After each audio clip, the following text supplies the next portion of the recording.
No one's ever seen a bond this size. Every single person, when I came to them saying, hey, can I get a $500 million bond? Maria, they were laughing. They were laughing. Yeah. Top executives of the largest surety companies had never seen anything of this size.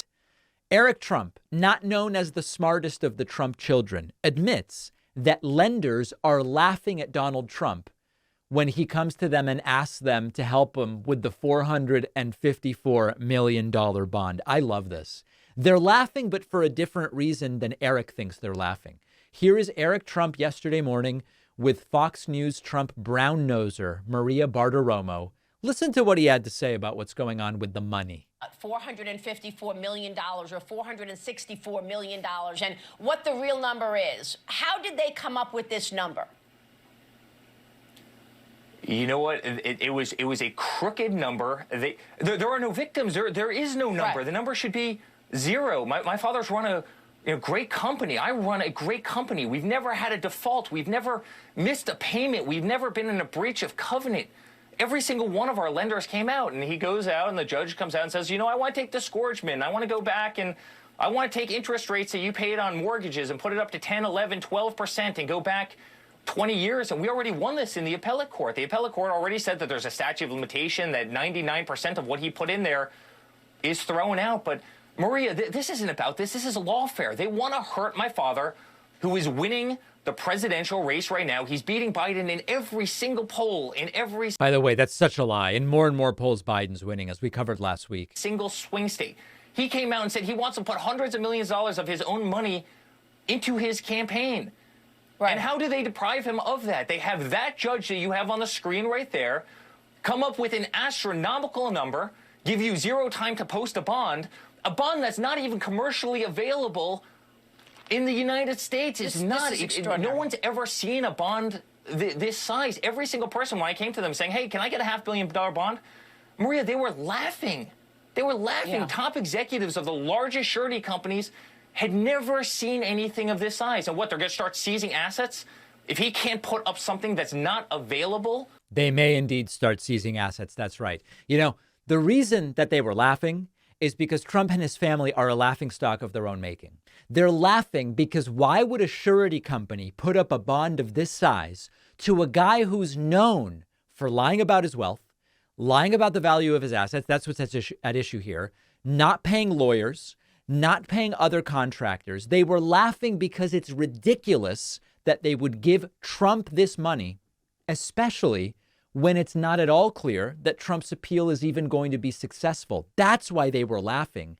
And just hilarity after hilarity, Eric Trump whining that Mar-a-Lago, it's really worth $1 billion. It really is. From Kevin O'Leary from Shark Tank, he says he's questioning whether or not he'll ever do business in New York again because of this. Sure. And by the way, Joe Rogan's talking about it every single day, and everybody else is talking about it. The entire Florida real estate community is laughing. The judge said that Mar-a-Lago is worth $18 million. $18 million. You can't buy anything on the island of Palm Beach for $18 million, let alone by far the largest house, a house that's probably worth $1 billion. I mean, Maria, this is the entire Florida real estate community is laughing at this. Everybody's laughing. The bankers are laughing. The Florida real estate community is laughing. Again, the judge didn't say Mar-a-Lago is worth $18 million on the open market. That's the valuation, the assessment for tax purposes. Rarely are properties assessed for their exact market value, but there is absolutely no data that justifies Mar-a-Lago being worth $1 billion. And then lastly, here is Eric Trump saying they are trying to deprive him of cash at the end of the day. The entire Florida real estate community is laughing at this. The entire real estate community in general is petrified of New York. You know how much business New York State is losing because of this? Because they see this radical, and you even have the governor, Kathy Hochul, comes out and says, you know, we're going to do this to Trump, but we're not going to do it to any of you. Don't worry about it. We'll do it to him, but we won't do it to any of you. Maria, they're trying to deprive him of his cash. They want to bankrupt him.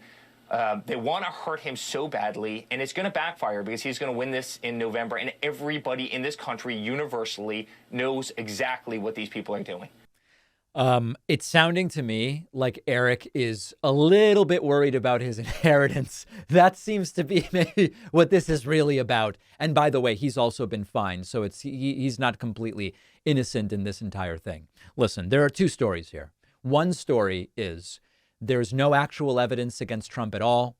All of these findings, judgments, verdicts, they're all wrong. It's all directed by Joe Biden. Everything is perfect. Mar-a-Lago's worth $1 billion or $1.5 billion, and these are the biggest victims in the world. Or all of these cases are coming forward because there is evidence. The evidence comports to what we've long suspected about Donald Trump, and we are now seeing at least an attempt. I don't know that it's actually going to get us that. I don't know that it's going to get us to real consequences, but we are seeing an attempt for there to be consequences and to hold Donald Trump accountable for the things for which there is evidence that he did wrong. We, in the next 24 hours, it's going to be a big moment. What happens with the bond? We will discuss it tomorrow. Let's take a very quick break and be right back with more after this. It is time to start thinking like voters and to make sure that kids understand the importance of voting, how it works, registering, ballot initiatives, because so many kids just have no idea.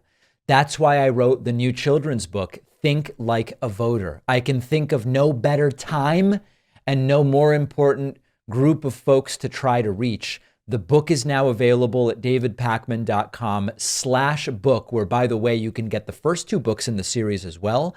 Think Like a Detective and Think Like a Scientist. Really important stuff. Donate them to local libraries, classrooms, read them with the kids. davidpakman.com/book.